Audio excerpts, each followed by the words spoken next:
Did you know that when you Google scientist costume female, the top 8 out of 10 costumes are some variation of a sexy mad scientist? Most of them aren't even lab safe. What is this? But that's just Halloween costumes, right? Halloween costumes are always weirdly sexualized. Surely this has no other implications for society or feminism or how we treat women in STEM. It's a sad fact that women make up only 27% of STEM workers, despite being 48% of the U.S. workforce. Young girls routinely report feeling anxious about math only because they think that they, as women, are supposed to feel anxious about math and science. Is this a surprise when our media is constantly degrading women for their interest in STEM? In today's video, we will examine the severe sexualization and degradation of women in STEM through the analysis of animated female scientists in media. She's beautiful. She's dreamy, even. She's got the perfect figure and a face like a celebrity. She has an advanced degree in biochemistry, but more importantly, she's really sexy. Like, really sexy. In fact, her incredible intelligence is almost entirely meaningless compared to how romantically desirable she is. And she, male viewer, is here for you. Not for a female audience, or God forbid, for the little girls who need to see more good representation. No, my dear male viewer, she's all for you. This trope is common across all genres, in various flavors and intensities. You see it in everything from medieval-inspired fantasy to far-flung sci-fi, from children's shows to online gaming. When a female scientist appears in a piece of media, it's a baseline expectation that she is A, pretty, and B, that she won't mention how much smarter she is than you for fear of making you feel bad. Oftentimes, these characters' backgrounds in STEM are glossed over as trivia to make them more interesting and hence more desirable, or worse, their scientific backgrounds are relegated to backstories that don't actually affect the main story. Our first victim is the one and only Harley Quinn. Harley Quinn, also known as Dr. Harleen Quinzel, was a renowned psychiatrist at Gotham's Arkham Asylum, where she was manipulated by and later fell in love with the Joker. She then abandons her entire life and scientific career to be the Joker's sidekick, and can you see what's wrong here? Harley Quinn gives up everything, including a promising career, for a man who routinely abuses and manipulates her. Many of her early designs contribute to her sexualization and complete abandonment of her own interests to be the Joker's thematically similar love interest. This is most notable in her skin-tight original costume, which, while originally designed as a PG costume for a kids' show, many artists use to draw undue attention to her chest. Additionally, she paints her skin a ghostly white to match with the Joker. In her original design, Harley gives up many of her unique attributes to match her lover. But worry not, dear viewer, things will get much, much worse before they get better. Suicide Squad, I think we can all agree, represents a low point for female character design. Harley's shirt, which has revealing tears and the text "Daddy's Little Monster," is already alarming, but just you wait, it only gets worse. Later in the movie, it is revealed that Harley has a tattoo on her shoulder, which reads "Property of Joker." If I need to explain to you why that's problematic, pause the video for a moment and contemplate your poor life decisions. That's not mentioning the fact that Harley wears a literal dog collar for much of the movie. Suicide Squad is one of the most egregiously bad interpretations of Harley Quinn, which aims to treat her not as a human, but as the Joker's sexual property. Even recent comic runs of Harley Quinn diminish her past in STEM in favor of making her the fun, crazy supercriminal readers enjoy. Harley has come a long way from her origin as the Joker's sexy sidekick, and I love recent stories with her and Poison Ivy, but I remain conflicted on how much a writer can diminish her intelligence and her past in STEM to serve a story. Many of her recent designs are still incredibly revealing and impractical for combat, but at the same time, many of her recent outfits feel like she had fun choosing her clothes. It feels cathartic as a fan of her character to see her move away from clown and card motifs towards being her own person. I actually think that two recent pieces, Birds of Prey and HBO's Harley Quinn show, excel at this. In these series, even Harley's more revealing outfits feel like a choice that she made, and I commend these character designers and stylists for that. However, these stories still neglect Harley's STEM background, which docks modern Harley a few points for this video. I give original Harley 4 mallets out of 10, modern Harley 7 mallets, and Suicide Squad Harley a little baby xylophone hammer of shame. Speaking of Poison Ivy, let's examine Gotham's other prominent evil woman in STEM. Poison Ivy's design is, well, it's certainly evocative. Almost every design takes the inspiration of beautiful nymphs and dryads and notches it up to 11. She's depicted in revealing, low-cut leaf dresses with flowing red hair and perfect makeup. Essentially, she is the perfect temptress. But of course, a strong-willed man like Batman can resist her hypnotic powers. Her design is ridiculously impractical for combat and offers literally no support for her chest, which, her being a seductress, obviously must be appropriately large. Even Ivy's huge intellect is often glossed over. For years, it was assumed that Ivy's powers were the result of her meddling with her own genetics, her being a botanical and genetic genius, but it was eventually revealed that her powers come from a mysterious being known as the Green. Ivy's intelligence is diminished over and over again to make her more like the dryads that inspired her. And after all, in the Greek mythos, what is a dryad but an object to be desired? Poison Ivy, once a genius, now an objectified goddess. Despite being such a strong and interesting character, Ivy's characterization gets her only 6 bottles of calamine lotion out of 10. Our next scientist to examine is Spider-Verse's Doc Ock. Now, this film is amazing. Literally amazing. It's literally one of my favorite movies ever, but alas, we must scrutinize even that which we love. When Doc Ock is first introduced as her harmless civilian persona, Dr. Liv Octavius, she's a funny hippie scientist who's smart, sure, but also instantly underestimated by the audience. Her quote-unquote unprofessional, read feminine appearance as a scientist certainly contributes to this. Her big, fluffy hair and rainbow scarf simply aren't what an audience has been trained to expect from an evil scientist, which is part of why the scene where she captures Peter is so unsettling. Something I find admirable about this scene is that despite trailing up her legs, it ends before the hypersexualized butt shot. Thanks, Spider-Verse! However, her design is still sexualized. Her boots evoke thigh highs, and her gloves and corset evoke glamorous evening wear. Combined with the slimming silhouette, her design is visually pleasing, but also practical with full body coverage, goggles, and what looks like plastic-like armor. Indeed, audiences have been so trained to expect Dr. Octopus to be a balding man with a beer belly that an attractive female Doc Ock is a great twist. Even if the audience thinks something is up with Liv, they don't expect her to be the iconic Spider-Man villain, Doc Ock. I give her 8 cephalopods out of 10 for an amazing reveal and relatively practical design.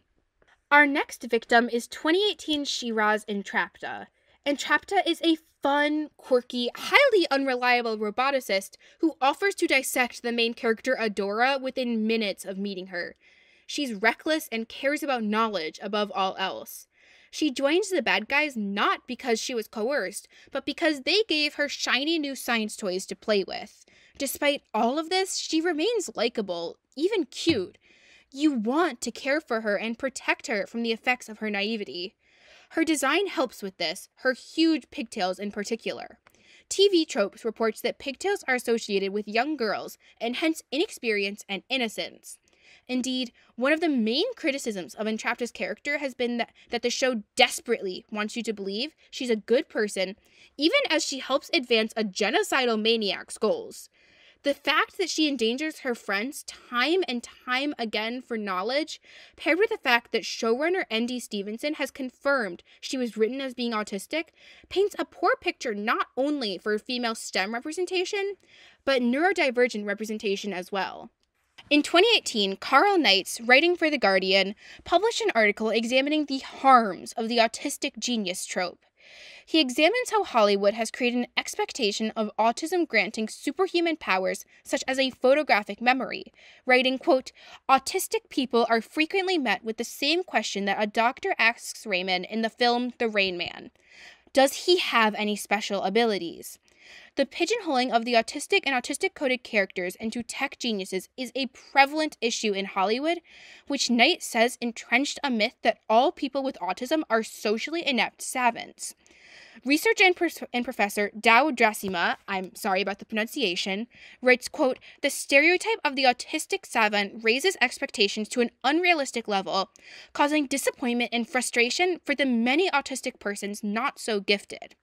This trope has been shown to do more harm than good, yet Entrapta, unfortunately, is the pinnacle of this stereotype.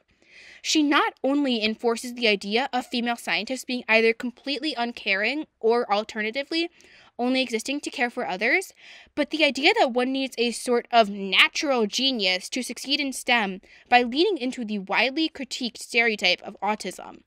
Although she is an incredibly fun and interesting character, the narratives she inadvertently supports lower Entrapta to 5 Emilys out of 10. We now take a brief pivot away from Western animation to discuss one of the, questionable characters on my list. Boku no Hero Academia's Mei Hatsume. Hatsume is a 15-year-old eccentric inventor who creates gadgets, referred to as her babies, which she shamelessly advertises to anyone who will listen.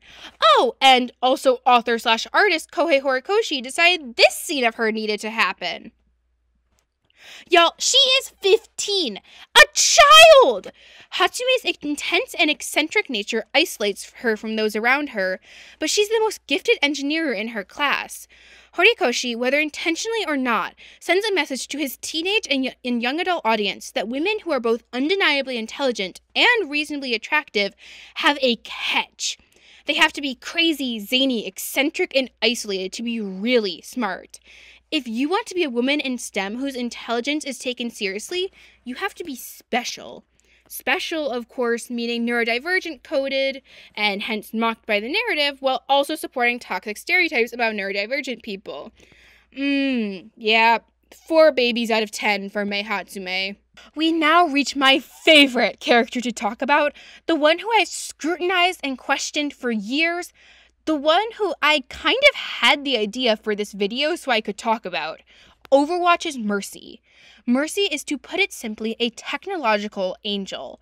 She's kind, hardworking, and she's here to save you, male gamer.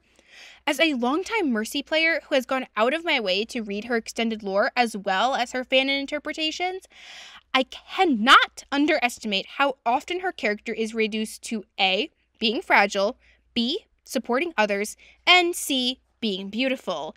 This is, unfortunately, a perception often bolstered by her gameplay, which emphasizes boosting others' damage. Indeed, a Mercy player who is too aggressive with her pistol draws the ire of her peers and is deridingly deemed a battle Mercy. So much of Mercy is built on being loving, caring, and supportive. Is it any wonder her male beta design was scrapped? Mercy's design, as well as her various skins, all highly sexualize her. For example, both her Overwatch 1 and Overwatch 2 skins use the flowing fabric on her sides to create a broader hipped silhouette without needing to compromise her small waist. Her suit also emphasizes her large chest, with the gold bands on her Overwatch 2 design very explicitly bringing the eye to the area. A much more minor thing, but all of Mercy's designs have heels! Heels! Girl, you work in active war zones! Being a genius doctor won't stop you from twisting an ankle! Mercy's angel imagery only adds to her sexualization, as it reinforces the idea that she's a gentle savior. Much of her marketing emphasizes 2 key factors of her design: that she's here to save you specifically, and that she has a big chest. Mercy, whether intentionally or not, becomes a fantasy. Interestingly enough, Blizzard itself seems to reject the perception they've built up of Mercy. In Valkyrie, an official Overwatch story by Michael Chu, Mercy has abandoned her Valkyrie suit and returned to being genius doctor Angela Ziegler when old companions from Overwatch stir up her past. Angela explicitly discusses the horrible weight of being Mercy, stating, quote, "I never wanted to be Mercy. It was something that was thrust upon me. The Valkyrie suit was to prove a point, that my technology worked. But I knew how other people saw me, how my teammates wanted me to shoulder with them.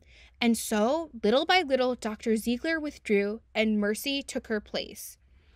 Angela, in the deepest recesses of Overwatch lore, is aware of her sexualization and how being Mercy, as opposed to normal old Dr. Ziegler, is advantageous.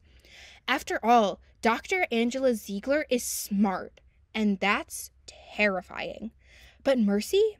Mercy is just a kind and caring angel whose medicine seems more like magic than science. Unfortunately, Angela is forced to endanger herself over and over to prove that she is worthy of Overwatch funding, just one in a long line of women who have to work twice as hard to prove they're as skilled as male counterparts. Angela's very personhood, and by extension her intelligence, is pushed to the recesses of Overwatch's obscure lore. Blizzard's marketing team sends one message: "Look, male gamer, at this beautiful woman here to help you," while their writers send the opposite message. Being Mercy is a difficult task that Angela sees as a burden. This dissonance, and how the front-facing marketing and gameplay of Overwatch treats Angela of more of a magic angel than a scientist, lowers her to 5 health packs out of 10.